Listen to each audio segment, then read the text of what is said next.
अस्सलामुअलैकुम। कड़वी हकीकत टीवी के मोअज़्ज़ज़ दोस्तों, अगर आप चैनल पर नए हैं तो चैनल को लाइक और सब्सक्राइब करें ताकि आने वाले नए नोटिफिकेशन आपको बर वक्त मिल सके। शुक्रिया। अकल का आला। सर पर ताज रखने वाला परिंदा हुदहुद आंखों पर ऐनक लगाए एक शाख पर चुपचाप बैठा रहता था, जैसे कुछ सोच रहा हो। दिन के वक्त उसके पास कई जानवर और परिंदे आते और जंगल का सबसे अक्लमंद परिंदा समझकर उससे सलाह मशवरा करते। नन्हा हुदहुद अपने दादा के पास बड़ी हैरत से ये देखता रहता। उसका जी चाहता कि परिंदे और जानवर उसके पास भी आए और उसे भी अपने अपने मसाइल बताए। मसलन, नन्हे मियाँ बताओ बारिश कब होगी, लेकिन कोई भी उसके पास ऐसी बातें पूछने ना आता। दूसरी तरफ बूढ़े हुदहुद के पास हर वक्त जानवरों का तांता बंधा रहता। एक रोज दो गुलेरियां अपना झगड़ा लेकर आ गईं।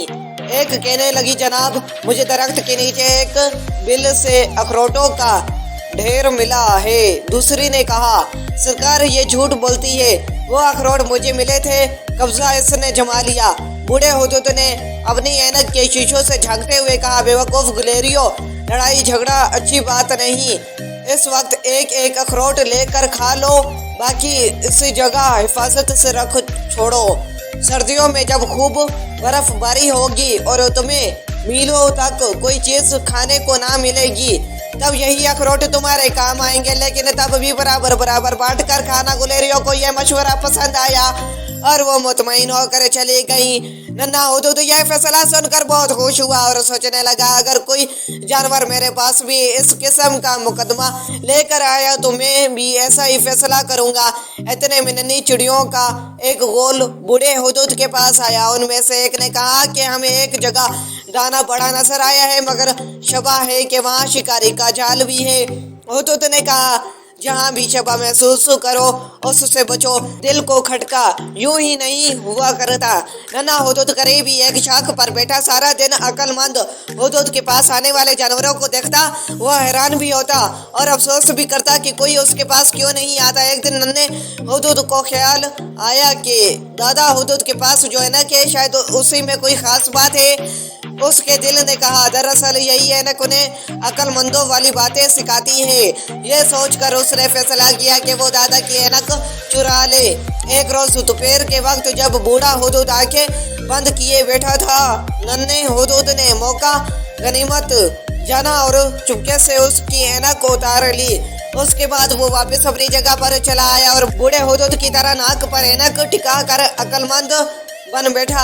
फिर वो जानवरों का इंतजार करने लगा कि वो उसके पास आए और काम की बातें पूछे। ज्यादा देर नहीं गुजरी थी कि एक चकोरी आकर उसके पास बैठ गई और पूछने लगी, हुदहुद मियां, आज रात आसमान पर पूरा चांद निकलेगा या नहीं? नन्हे हुदहुद ने बूढ़े की नकल करते हुए ऐनक के शीशों के ऊपर से चकोरी को देखा और उसके बाद कुछ देर ज़हन पर जोर डाला, मगर कोई बात उसके समझ में ना आई। कभी ख्याल आता कि कह दे हाँ निकलेगा, फिर सोचता अगर पूरा चांद ना निकलता तो बड़ी शर्मिंदगी होगी, इसलिए उसने सोचा गोलमोल बात ही करनी चाहिए।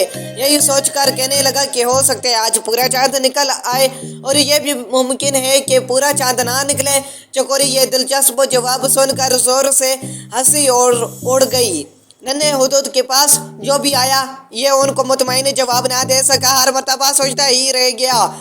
ना ऐनक ने उसे कोई जवाब समझाया, ना खुद उसके जहन में कोई बात आई। आखिर उसने साफ साफ कह दिया कि मुझे तो इन बातों का कुछ पता नहीं, सब इसकी झूठ मूठ की अक्लमंदी का मजाक उड़ाते हुए चले गए। नन्हे हुदहुद पर अब ये बात खिल गई थी कि ऐनक में ऐसी कोई बात नहीं जो ये किसी को अक्लमंद बना सके। उसने फैसला किया कि वो उसको अभी वापस दे आएगा। बूढ़ा हुदहुद अभी तक आंखें बंद किए अपनी जगह बैठा था। नन्हा हुदहुद उड़कर उसके पास पहुंचा और आहिस्ता से ऐनक उसकी नाक पर रख दी। बूढ़े ने एक आंख थोड़ी सी खोल रखी थी और उसे देख रहा था। आप जाग रहे हैं? नन्हे हुदहुद ने शर्मिंदा होकर पूछा।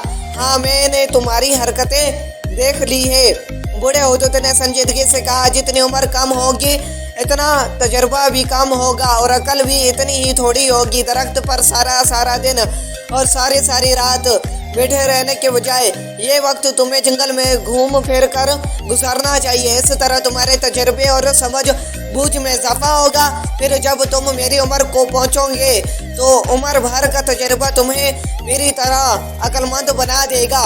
बूढ़े हुदूद की यह बात नन्हे हुदूद की समझ में आ गई थी। अब वो कुछ वक्त बूढ़े हुदूद से अक्लमंदी की बातें सुनता, फिर जंगल की सैर को निकल जाता। वो जहाँ कहीं भी जाता अपना दिमाग और अपनी आंखें खुली रखता और हर चीज को बड़े गौर से देखता और याद रखता। इस तरह उम्र के साथ साथ उसके इल्म में इजाफा होता गया। अब अगर कभी कोई उससे मशवरा लेता है तो उसका दिमाग पहले की तरह कोरा नहीं था। वो अपने तजुर्बों की वजह से परिंदों को सही मशवरा देता।